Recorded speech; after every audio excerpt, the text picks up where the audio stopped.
నాటుకోడి కూర తినే కామ్రేడ్ నారాయణ ఇన్ని రోజులకి ఈ యొక్క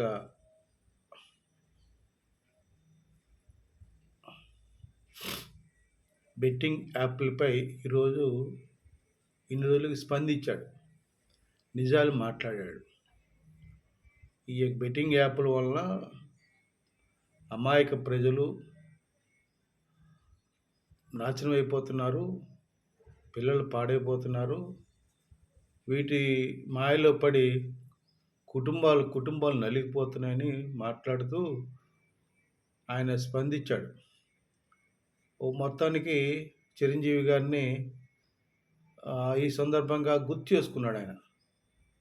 ఎప్పుడో 20 సంవత్సరాల క్రితం ఎప్పుడో చిరంజీవి గారు థమ్సప్ యాడ్ చేస్తున్నప్పుడు ఆ యొక్క థమ్సప్ నేను మరగబెడితే ఇట్లా కింద దాంట్లో కెమికల్స్ ఉన్నాయని నిరూపితమైంది. కనుక చిరంజీవి గారు మీరు ఎటువంటి పరిస్థితుల్లో కూడా ఈ థమ్సప్కి యాక్ట్ చేయకూడదు. యాక్ట్ చేస్తే ధర్నా చేస్తానని చెప్పి ఉత్తరం రాశాను. వెంటనే అరవింద్ గారు ఫోన్ చేసి, ఏంటండి నారాయణ గారు, చిరంజీవి గారు మీకు చిరంజీవి గారు మీరు లెటర్ రాశారు. ఆయన చిరంజీవి బ్లడ్ బ్యాంక్, ఐ బ్యాంకులకి నిధుల కోసం ఈ యాడ్ని నటిస్తున్నారు, అంతేగాని వేరే ఉద్దేశం లేదు. కాకపోతే మీరు రాశారు కనుక చిరంజీవి గారు మీ యొక్క లెటర్ సారాంశం విని ఆ యాడ్లో ఉన్న డిఫెక్ట్స్ తెలుసుకున్నారు కనుక, అందులో విషక్రిములు ఉన్నాయి కనుక, అది మంచిది కాదు కనుక, ఆ యొక్క కాంట్రాక్ట్ ఉంది కనుక ఆ కాంట్రాక్టు అయిపోయే వరకు నటించి తర్వాత నేను ఇంక నటించనని చెప్పి మాటిచ్చాడు నారాయణ గారికి. ఆ మాటను నిలబెట్టుకున్నాడు చిరంజీవి గారు. That is Chiranjeevi.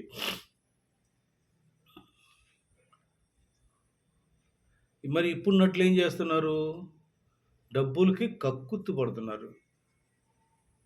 వీటి పనికిమాలిన బెట్టింగ్ యాప్ల కోసం ఎన్ని కుటుంబాలు నాశనమైనా పర్లేదు, ఆ కుటుంబాలు చనిపోయినా పర్లేదు, ఆ శవాల మీద పడైనా మనం డబ్బులు ఏరుకోవాలనే తత్వం గల ప్రకాష్ రాజ్, ఈ కాకినాడ జంబలగడ్డ పంప శ్యామల, ఆ తదితర నటులు ఉన్నారు. కానీ మనం ఎందుకు వీళ్ళిద్దరిని జంబలగడ్డ పంప శ్యామల్ని ప్రకాష్ రాజ్ ఎందుకంటామంటే, వీళ్ళు వైసీపీ పార్టీకి కొమ్ము కాస్తూ పవన్ కళ్యాణ్ గారిని ముఖ్యంగా మాట్లాడుతున్నారు కనుక వీళ్ళిద్దరిని టార్గెట్ చేయాల్సి వచ్చింది. వీళ్ళిద్దరి గురించి మాట్లాడాల్సి వస్తుంది, మాట్లాడతాం కూడాను.